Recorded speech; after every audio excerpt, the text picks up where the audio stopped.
बिस्मिल्लाहिर्रहमानिर्रहीम। अस्सलामुअलैकुम वरहमतुल्लाहि वबरकातुहू। आज मैं आपको एक ऐसी लड़की की सच्ची और दुखी कहानी सुनाऊंगी जो शादी से एक दिन पहले घर से भाग गई थी। तो कहानी शुरू करने से पहले आपसे गुजारिश है कि आप मेरे चैनल हमना वॉइस को ज़रूर सब्सक्राइब करें और साथ दिए गए बेल आइकन को भी लाजमी क्लिक करें ताकि फ्यूचर में आने वाली मज़ीद वीडियोस की अपडेट्स आपको मिलती रहें। एक लड़की जिसका नाम अरहम था, वो अपने अब्बू और भाई के साथ रहती थी। अरहम का भाई असद अरहम से छोटा था। दोनों बहन भाई एक दूसरे से बहुत प्यार करते थे। अरहम का अब्बू असलम, जो कि एक ईमानदार और नेक इंसान था। असलम किसी होटल पर वेटर का काम करता था। असलम के घर के हालात बस नॉर्मल थे। असलम की कमाई इतनी ना थी कि वो अपने बच्चों को किसी अच्छे स्कूल में दाखिल करवा सकता, इसलिए असलम अपने बच्चों को सरकारी स्कूल से तालीम दिलवा रहा था। अरहम ने मैट्रिक किया था और अब वो घर के कामकाज करके घर को संभाल रही थी। असद मैट्रिक में था। असलम की कोशिश थी कि असद को ज़्यादा पढ़ाऊं।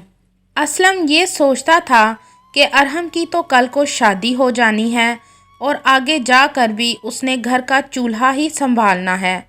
अगर असद ज़्यादा पढ़ जाएगा तो उसे अच्छी नौकरी मिल जाएगी, लेकिन असद की सोच थी कि मैं मैट्रिक करके कहीं नौकरी कर लूं, और ऐसा ही हुआ था।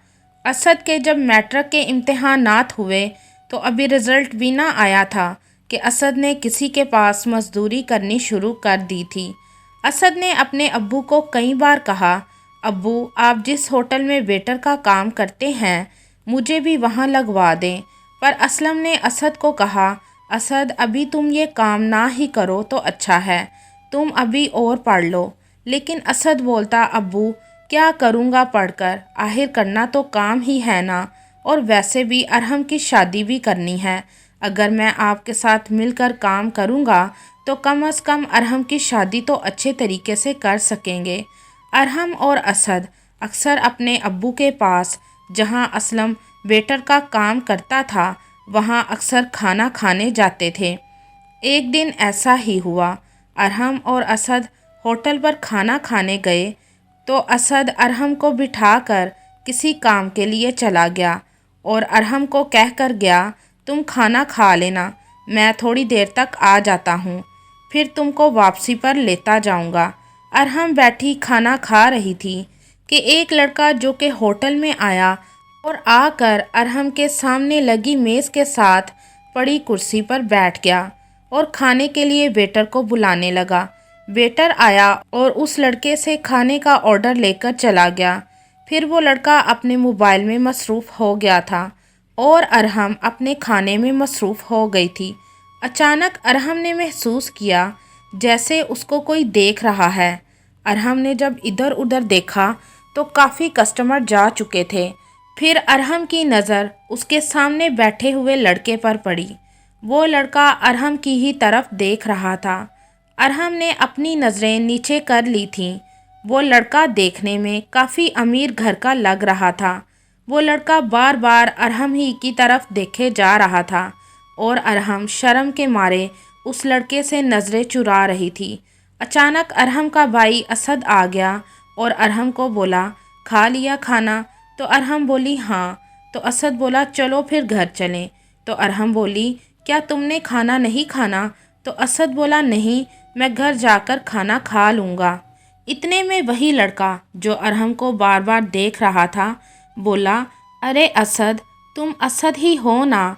जब असद ने उस लड़के की तरफ देखा तो बोला, अरे शकील, तू कब आया लंदन से? 2 साल बाद तुझे देख रहा हूँ।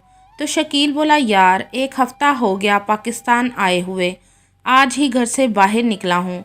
फिर असद शकील के पास थोड़ी देर के लिए बैठकर गप्पे लगाने लगा था और इस दौरान शकील बार बार अरहम की तरफ भी देख रहा था। फिर अरहम असद को बोली, असद मुझे पहले घर छोड़ आओ, फिर आ जाना। तो असद बोला, अरे मैं तो भूल ही गया। और असद शकील को बोला, अच्छा यार चलता हूँ, लगाना कभी घर चक्कर, फिर बैठकर खूब बातें करेंगे। फिर असद अरहम को लेकर घर आ गया। घर आकर असद अरहम को कहने लगा, अरहम देखा, मेरा दोस्त करोड़ों की जायदाद का मालिक है। अपने माँ बाप की शकील इकलौती औलाद है। शकील सारी ज़िंदगी काम ना भी करे तो बैठकर ऐश से अपनी ज़िंदगी गुजार सकता है। इतनी दौलत है इनके पास, 2-2 गाड़ियाँ हैं और इतनी शानदार कोठी है जिसमें वो रहता है। ये कहकर असद बोला, काश हम भी इतने अमीर होते। फिर एक दिन अचानक शकील असद के घर आ गया। शकील ने दरवाज़ा खटखटाया तो अरहम बोली, कौन?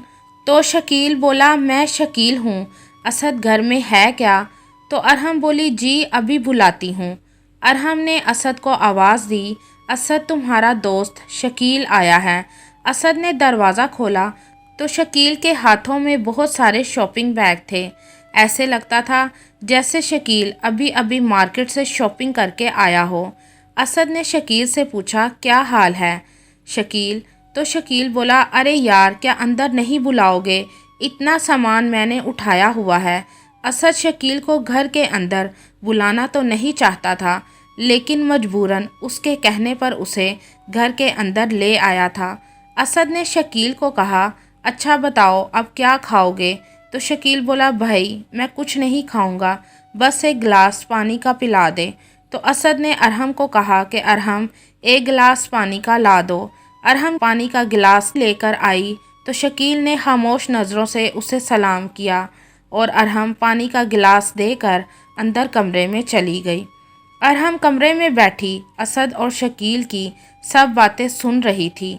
फिर शकील जाने के लिए उठ गया तो असद बोला, यार ये अपना सामान तो पकड़ ले। तो शकील बोला, ओहो यार, बातों बातों में मैं तो भूल ही गया, ये सब तुम्हारे घर वालों के लिए है। तो असद बोला, यार शकील ये क्या किया तूने? तो शकील बोला, यार क्या तू मेरा दोस्त नहीं? क्या तू मुझे अपना दोस्त नहीं समझता?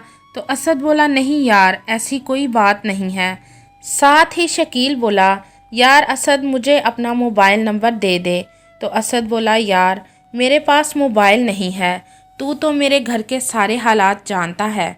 तो शकील बोला, अच्छा यार कोई बात नहीं, अगली मर्तबा मैं तुझे मोबाइल भी ले दूँगा। शकील के जाने के बाद असद ने सारी चीज़ें देखीं तो उनमें एक लेडीज़ हैंडबैग भी था। वो बहुत ही प्यारा और काफ़ी महंगा था। असद बोला, अरहम लगता है ये तुम्हारे लिए है। तो अरहम बोली, तुम्हारा दोस्त मेरे लिए क्यों तोहफ़ा लाया है? तो असद बोला, वो सिर्फ़ तुम्हारे लिए नहीं बल्कि हम सब के लिए लाया है। ये देखो, अब्बू के लिए सूट और मेरे लिए पैंट शर्ट लेकर आया है। तो अरहम खामोश हो गई। अरहम इतना महंगा पर्स देखकर बहुत खुश हुई थी, क्योंकि इतनी महंगी चीज़ अरहम ने कभी नहीं खरीदी थी। अरहम अब कहीं भी जाती तो शकील के दिए हुए बैग को साथ लेकर जाती थी। अब शकील अक्सर असद के घर आने जाने लगा था। उसने असद को मोबाइल भी ले दिया था। एक दिन शकील असद के घर आया हुआ था। शकील और असद बैठकर बातें कर रहे थे और असद का मोबाइल अंदर कमरे में था और कमरे में अरहम भी मौजूद थी। शकील ने मैसेज किया तो अरहम ने मोबाइल पकड़कर देखा तो शकील का मैसेज था। जब अरहम ने वो मैसेज पढ़ा तो वो मैसेज अरहम के लिए था। उसमें लिखा था, अरहम मैं तुमको चाहता हूँ, सिर्फ तुम्हारी हाँ का इंतज़ार है। मैं अपनी अम्मी को तुम्हारे घर में भेजना चाहता हूँ। मैं तुम्हारे साथ सारी ज़िंदगी गुजारना चाहता हूँ। मैं तुमको अपने दिल की रानी बनाकर रखना चाहता हूँ। अरहम शकील का ये मैसेज पढ़कर डर गई और उसने कोई जवाब ना दिया। अब अक्सर ऐसे ही होने लगा था। जब भी असद शकील के साथ बाहर जाता तो शकील अरहम को मैसेज कर देता था। अरहम वो मैसेज पढ़कर डिलीट कर देती थी। फिर एक दिन अरहम सोचने लगी कि अगर मेरी शादी शकील के साथ हो जाएगी तो मैं बहुत खुश रहूँगी, और वैसे भी वो भी मुझसे शादी करना चाहता है। फिर एक दिन रात के वक्त जब असद सोया हुआ था तो शकील का मैसेज आया जो असद के लिए था। अरहम ने उसका रिप्लाई किया कि असद सोया हुआ है, आप कल बात कर लेना। तो शकील ने दोबारा मैसेज किया, मुझे तुमसे ही बात करनी है। शकील ने पूछा, अरहम تم نے مجھے جواب نہیں دیا۔ تو ارحم بولی ہم غریب لوگ ہیں، میرا اور تمہارا کوئی جوڑ نہیں ہے۔ تو شکیل بولا ارحم امیری غریبی کی کہاں سے بات آ گئی، تمہارا دل تو نیک ہے نا، تمہاری سیرت تو اچھی ہے نا، میں صرف تم سے محبت کرتا ہوں، بولو کیا کہتی ہو۔ تو ارحم شکیل کے یہ الفاظ سن کر بہت خوش ہوئی اور اس نے شکیل کو شادی کے لیے ہاں کر دی تھی۔ پھر شکیل نے ارحم کو بھی ایک موبائل لے دیا تھا جو ارحم نے اپنے ابو اور بھائی اسد سے چھپا کر رکھا تھا۔ اب شکیل اکثر اسد کی غیر موجودگی میں بھی گھر آنے لگا تھا اور ارحم اور شکیل اب گھنٹوں گھنٹوں ایک دوسرے کے ساتھ وقت گزارنے لگے تھے۔ پھر ایک دن اچانک کچھ لوگ آئے اور ارحم کو پسند کر کے چلے گئے۔ ارحم بہت روئی۔ اس نے یہ بات جب شکیل کو بتائی تو وہ بولا تم پریشان مت ہو، میری امی کچھ دنوں تک لندن سے آ جائیں گی تو تمہارے گھر آ کر شادی کی بات کریں گی، اور دیکھنا اسد اور تمہارے ابو اس شادی سے کبھی بھی انکار نہیں کریں گے۔ شکیل ارحم کو ایسے ہی تسلیاں دیتا رہا۔ اب ارحم کی شادی میں بس ایک ہفتہ رہ گیا تھا۔ ارحم شکیل کے علاوہ کسی اور سے شادی نہیں کرنا چاہتی تھی کیونکہ ارحم اور شکیل پیار کی حد پار کر چکے تھے۔ ارحم نے سوچ لیا تھا کہ اگر میری شادی شکیل سے نہ ہوئی تو میں کسی اور کے ساتھ بھی شادی نہیں کروں گی بلکہ مرنا پسند کروں گی۔ ارحم کی شادی میں صرف اب ایک دن رہ گیا تھا۔ ارحم شکیل کو فون کرتے جا رہی تھی پر شکیل کا نمبر آف جا رہا تھا۔ ارحم بہت پریشان تھی۔ پھر رات کو جب سب سو گئے تو ارحم گھر سے بھاگ کر شکیل کے گھر آ گئی تو ارحم کو پتہ لگا کہ شکیل تو لندن جا چکا ہے، اس کی امی کا انتقال ہو گیا تھا۔ ارحم بہت روئی۔